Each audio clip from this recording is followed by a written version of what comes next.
බුදුරජාණන් වහන්සේ පෙන්නනවා කෙනෙක් තුළ කරුණු පහක් වැඩිලා නම් ඒ කෙනාට තමන් දිහා බලනකොට තමන් තුලින්ම විශ්වාසයක් ඇති වෙනවා මම නම් දැන් මැරුණා සුගතිය. ඒ විශ්වාසය ඔබ තුල ඇති වෙන්නේ මෙන්න මේ කරුණු පහ තියෙනවා නම් තමන් තුලින් බලනකොට තමන්ට තේරෙනවා මා තුල තුනුරුවන් ගැන හොඳ ශ්‍රද්ධාවක් තියෙනවා. බාහිර කෙනෙකුට වෙනස් කරන්න බැරි තුනුරුවන් ගැන හොඳ ශ්‍රද්ධාවක් මා තුල තියෙනවා. අන්න බුදුරජාණන් වහන්සේ පෙන්නවා මයි සද්ධා මත්තං ප්‍රේම මත්තං සබ්බේතේ සග්ග පරායන. ලොකු ශ්‍රද්ධාවක් ගැන නෙමෙයි මේ කියන්නේ. සද්ධා මාත්‍රයක්.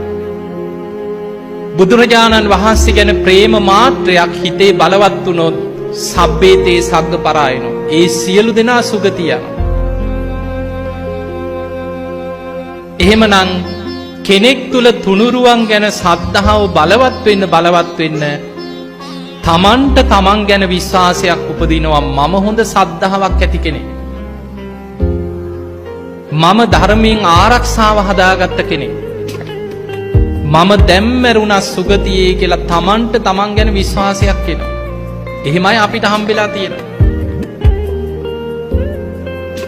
දෙවැනි එක තමයි සිල්වත්කම.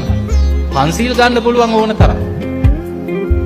දැන් මම මේ ධර්ම දේශනාව අතර සැරෙන් සැරේ පන්සිල් දෙනවා. කියන්නේ නැද්ද? කියනවා. පන්සිල් ගන්න පුළුවන්. හැබැයි මේ ශික්ෂාපද තමන් තුල හොඳ සිහියෙන් ඉඳන් ආරක්ෂා කරගන්නවා කියන්නේ ලේසිද? අමාරුයි. පන්සිල් ගන්න ලේසි. හැබැයි ශික්ෂාපද අඩු ගානේ පන්සිල් ටික රකින්නවා කියන්නේ ලේසි නෑ.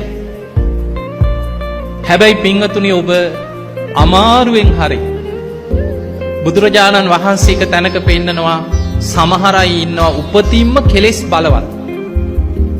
සමහර අය ඉන්නවා පෙර පින් ඇති සසරේ සීලාදී ගුණ පුරපු අය. ඒ අය උපතින්ම අල්පරජක්කයි කෙලෙස් අඩුයි. සමහර අය මහරජක්ක කියන කෙලෙස් වැඩි. සීල රකින්න ආසයි නමුත් බෑ. හිත නොමග යනවා.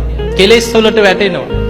හැබැයි බුදුරජාණන් වහන්සේ පෙන්වන මහණෙනි අඬා හරි සීල රකින්න. විකල්පයක් නැහැ. ඒ නිසා කොච්චර කෙලෙස් වලින් පීඩාවක් ආවත් වැටි හරි නැගිටින්න.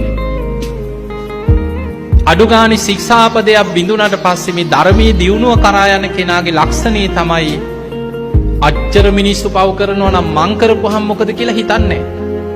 එහෙම කෙනෙක් හිතනවා නම් එයාට මේ ධර්මයේ ඉස්සරහට යන්න බෑ.